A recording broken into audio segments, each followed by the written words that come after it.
That was the highlight of Chip Kelly's tenure right there. I've never seen that on defense, tackling the guys. That's absolutely genius. That's one of the smartest things I've ever seen. I've never seen that. I give Jim O'Neill a lot of credit there. That was pretty smart. That was really smart. But that has to be the worst half of defensive football I've ever seen in the NFL. That's terrible. Kaepernick, I know the stats aren't bad. I think he's played okay. He's hit, the one to DeJuan Harris, he just swung it down to him, and then on the one to Vance McDonald, he was wide open. I don't know how truly impressive that is. You watch Drew Brees, that's pretty high-level NFL play. You watch Kaepernick, he hit a couple wide-open guys, but is he stepping up in the pocket and making great throws? Better, relative to Kaepernick's typical game, but he's not that bad. His best game he's probably played in 2 years. I'll give him credit. But the defense for the Saints is pretty terrible. Chip Kelly's pretty awful. The play he ran, I can't. If Chip did call that, if Jim O'Neill, I'm going to assume Jim O'Neill called the tackling, because the tackling was genius. That's one of the more genius plays I've ever seen in the NFL. Just absolutely genius. I've never seen that before in my life. Absolutely genius. But I'm going to assume Jim O'Neill did that because he does all the defense. And Chip has nothing to do with the defense because he doesn't know anything about the defense. So I'm not giving Chip credit on that one. I am giving Chip a negative on the 4th and 1 earlier. Now, it was like 3rd and 5. Torrey Smith on a slant route. Absolutely embarrassing to not get the first down. I don't know what Torrey was doing. But then on 4th and 1, Chip can only run plays out of the shotgun. That's it. That's all he has. Quick, by the way, we're going to go on Facebook Live after this game. Go to Haberman Haberkoff page. Getting ready, leading up to the Raider game. So we'll be on there. We'll be on there probably like 4:15, 4:20 to kickoff for the Sunday night game. But the Chip Kelly 4th down play was hideous. Was absolutely hideous. Can he not coach a quarterback to go under center? I've never seen an innovative coach that cannot change. For this guy that's supposed to be a genius, nothing ever changes. Ever. Ever. He literally doesn't change. He can't coach anything else. All I wanted to see in the bye week was just some different formations. Like, he just runs the same basic plays. Now it's working. I don't necessarily blame him for running the tight end drag. The guy's wide open. Dennis Allen can't cover him. But he can't run it. Like, how do you not have any other plays in the playbook? How have you not had a trick play, a throwback play? He just runs the same fucking plays over and over and over and over and over again. There is no innovation. I don't necessarily think he would just run circles around people in college, because everyone runs this in college now. And if you look at the best teams in college, Bama and Michigan, they're actually going the other way. And I watch, some of Ohio State, they're way better on defense. You can't tell me that Urban doesn't stress defense in practice. Same with Dabo Sweeney. Both of those guys are offensive guys, and their defenses are good. I think Chip Kelly's not a very good coach. He was a one-trick pony. It worked really well 5 years ago. No one was operating at that speed. And everyone's stolen it since. Doesn't work. Yeah, Jimmy Ray used to bad coaches run the same plays over and over and over again. That's all they do. Chip Kelly, hypothetically, if he did go back to Oregon, I don't think he's going to. Phil Knight can try to pay people $10 million all they want. He's not. Who's he going to get? Tom Herman, maybe. To me, that's the best he could do.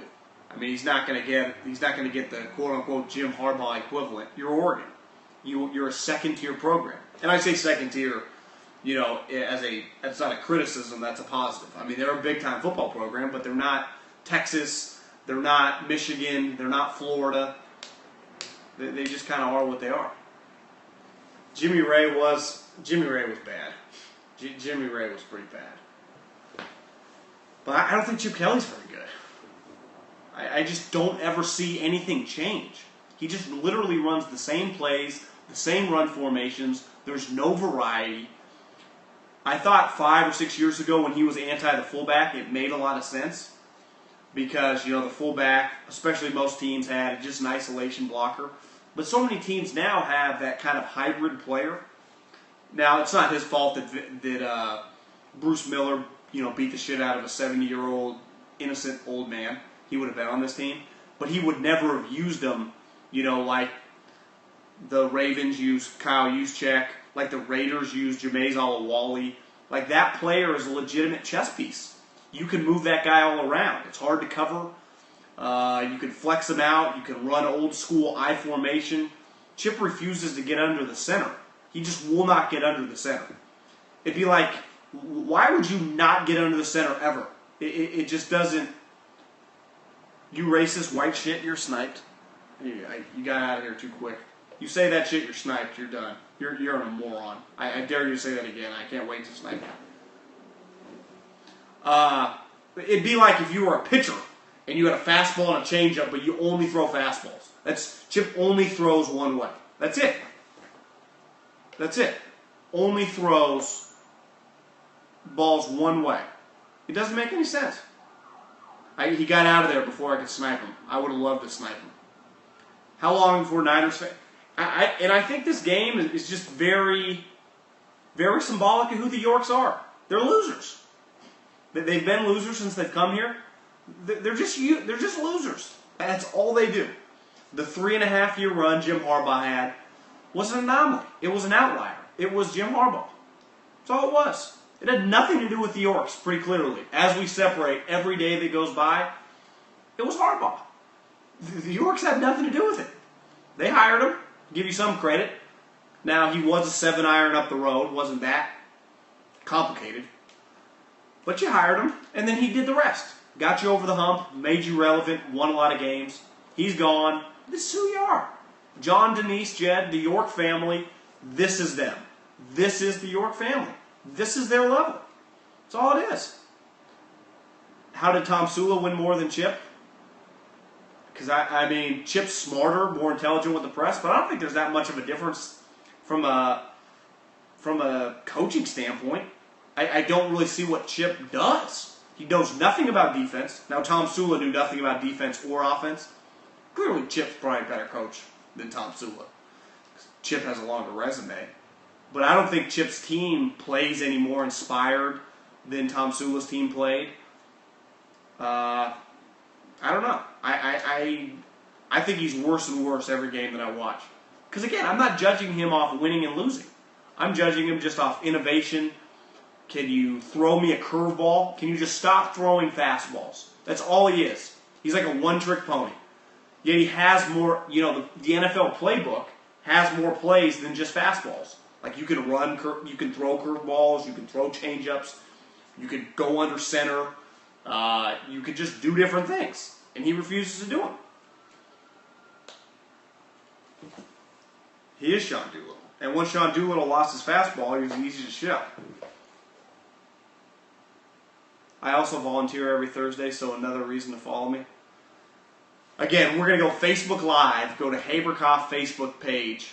We're going to go, whenever this game ends, we'll go live, getting ready for Raiders-Broncos. I have a massive parlay right now with the Colts +7, the Saints -4. Dennis Allen is making me nervous here. I feel like the Saints might not cover. And then the Raiders -1, which I don't feel good about at all. I don't know why. Dumb bettors parlay. I told everyone on Twitter, you bet the mortgage on the Niners. But I always get kind of tempted with other bets I like, and I like combining them because the payout's much higher. And when I say bet the mortgage, I rarely bet more than $400 or $500 on a single game. I talk a big game, but I've lost too many bets to make enormous bets. But this game, and to me the Colts game, and someone tweeted at me earlier, the Lions got 6. There are certain teams, like if you have a good quarterback and you get a touchdown, you get +7, I would say probably +6, so that's 2 field goals. That is incredible value. You gave Stafford +6, he's playing really well. To me, the Colts, you give Andrew Luck +7, even if he's down 14 in the last couple minutes, he's going to throw that backdoor touchdown. He does it all the time. To me, the Raiders-Bronco game was a stay away. I just wanted to put a little juice on the Raiders, make it fun. I honestly have no clue who's going to win this game tonight. I don't feel good about either side. I don't trust Jack Del Rio in the defense, just like I don't trust Trevor Siemian. But I think the Broncos have the coaching advantage. The Raiders have the quarterback advantage. The Broncos have the scheme advantage. They're just better coached. Can the Raiders make more plays? Do you double team Emmanuel Sanders? We'll get into all that coming on the pregame halftime. Giants-Eagles, my thoughts. I only watched the game on Red Zone. I think Odell Beckham Jr. is just a transcendent talent. He's pretty special. I know Doug went for it a couple times on fourth down. I know the first one he ran a quarterback sweep. I saw he ran on short yardage Darren Sproles. I don't know why they don't trust Ryan Matthews on some of those short yardage. I mean, he runs his ass off. If I'm going to go short yardage, 4th and 1, I put Ryan Matthews in the game, not Sproles. I don't think the Eagles were ever going to make the playoffs.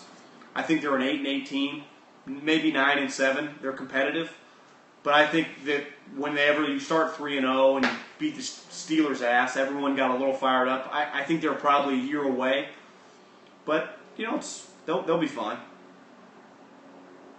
I think the Giants, if you got Eli Manning, Odell Beckham Jr., and that offense, they're going to be right in the mix. Clearly the Cowboys, look like a borderline lock. Chance Giants trade Odell Beckham Jr., 0. Crabtree and Cooper show the whole world who boss. We'll see. They didn't play very well against these guys last year. Yeah, I came out of retirement gambling, but I might go back to retirement. I have another philosophy. Anytime the Warriors play a back-to-back, you got to bet on the opponent individual over. Stealing money. The Warriors are not very good on defense this year, and anytime you get them on a back-to-back, it's cake. Bet a lot of money on the Lakers on Friday night. It was easy money. Now, it's a little more bold to take them just to win straight up, but take the individual team over. I think the Lakers was 109. What was the final? They scored 118 points. The Warriors are not good on defense. They're just not.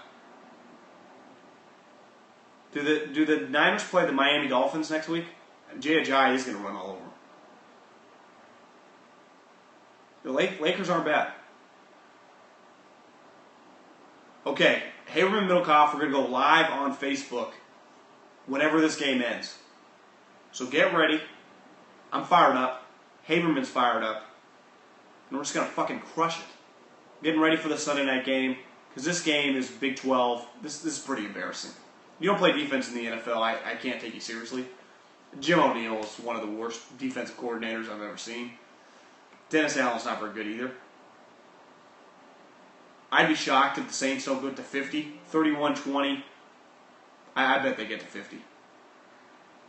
I do not think Derek's going to air it out tonight. I think they're conservative tonight.